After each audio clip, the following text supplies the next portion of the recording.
Update dun sa latest sa Percy Lapid killing case. Okay, so yesterday we conducted an investigation on the 4 PDLs that we had transferred from the New Bilibid prison to the NBI's custody. They were able to give their statements. There was a question and answer portion also, but we formalized it into judicial affidavits already. Last night, around midnight, there was a transfer from the intelligence service of the AFP detention facility. There's one inmate there who was transferred to the NBI custody as well. Around midnight na transfer yun. So today there will be an investigation and question and answer. Hopefully we get his statement as well. NBI will conduct that. Jointly again between the NBI and PNP. As I said yesterday, this is the first time that the PNP and the NBI came together to perform an investigation jointly. We're on to something. The story is becoming a bit clearer, but of course, again, we have to be cautious because we don't want to jump into any conclusions. It's very possible that we're also being led, to a certain story, but as a matter of fact, there are other things we have to consider.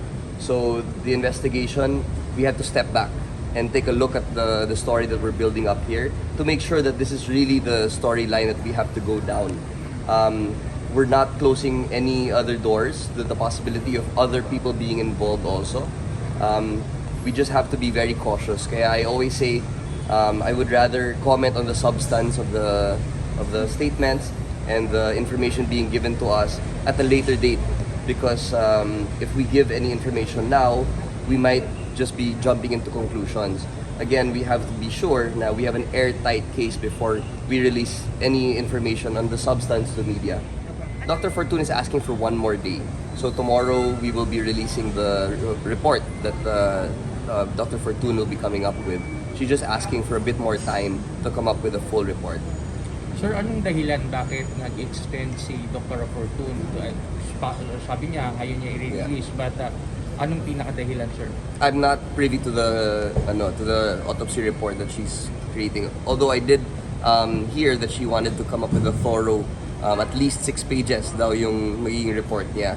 So I think she just wants to be thorough. She understands the gravity of the report that she's creating or she's making. So I'm sure that Dr. Raquel Fortune is just being diligent in her work so that she can come up with a report that is complete and thorough. Will Dr. Fortune be present to explain the findings? I believe so, Attorney Mike. I think she will be present at the press con. I think the whole purpose of the press con is to release the report on her autopsy. So I believe she'll be present.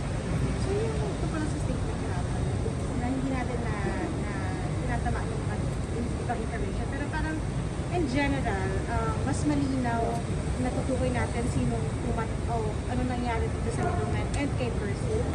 I don't think I should be commenting on that. Again, I want to make sure that the story is clear before we release anything.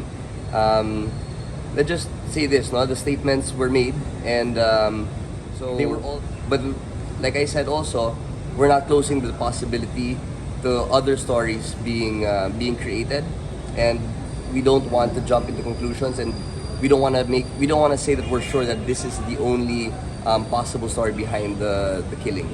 60 person of interest as per SOJ. Pero mayroon na pa bang nadagdag dito, sir?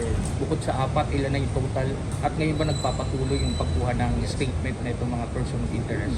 There was one more. So one of the inmates under the custody of the Bucor was transferred from the ESAP facility to the NBI for questioning and investigation. Ilan na all in all, sir, ang nakuna ng statement dito sa mga person of interest? Under the DOJ, there are 4. And then the one that was transferred last night, today makukunan ng statement yun. Okay, sir. Ikalawang autopsy sa result. Well, I really don't know what the contents are of the autopsy report of Dr. Raquel Fortune yet, But she will be the one to explain her report tomorrow. If ever that finding comes up, then it's up to her. The case of William Hall. What more can you tell us about that development? I think that's all that we can say. That there is that angle, of course, of murder. The timing of it all, the press con at 10 a.m. and then the death by 2 p.m. is a bit more than just a coincidence. So of course, there is that angle of of murder or foul play in the circumstances. So the basis for that is the coincidence. Have you also already considered the statements made and positive initial results of the autopsy, including that there's possibly murder? I think as far as the statements were made in media, the dying declaration of June Villamor to his sister are also very telling. So dying declaration is you're conscious of an impending death. So you're aware that something is going to happen to you, and most likely the statements that you release, knowing that, are quite credible because as an attorney Mike, you should know that yung hearsay rule as a general rule is not admissible in court. Hindi mo mapapakita yon, hindi yan admissible sa korte. But when you have a dying declaration, exception yun sa hearsay rule because the law acknowledges that usually pag ganun yung mga circumstances, mas may katotohanan yung mga sinasabi mo pag alam mo na mamamatay ka. If there's a link there, I can't comment further on that. But let's just put it that way, no, na the dying declaration did lead us to other things. It branched out from there. As of now, hindi pa. And the DOJ is very interested in finding that. We have taken steps also to find other ways to see the contents and to verify yung information in those messages exchanged between June Villamor and his sister. Will form part of the DOJ as only he is suspended and not completely taken out. No? So as part of the DOJ, I think the SOJ, Secretary Mulya, would like to speak to him still.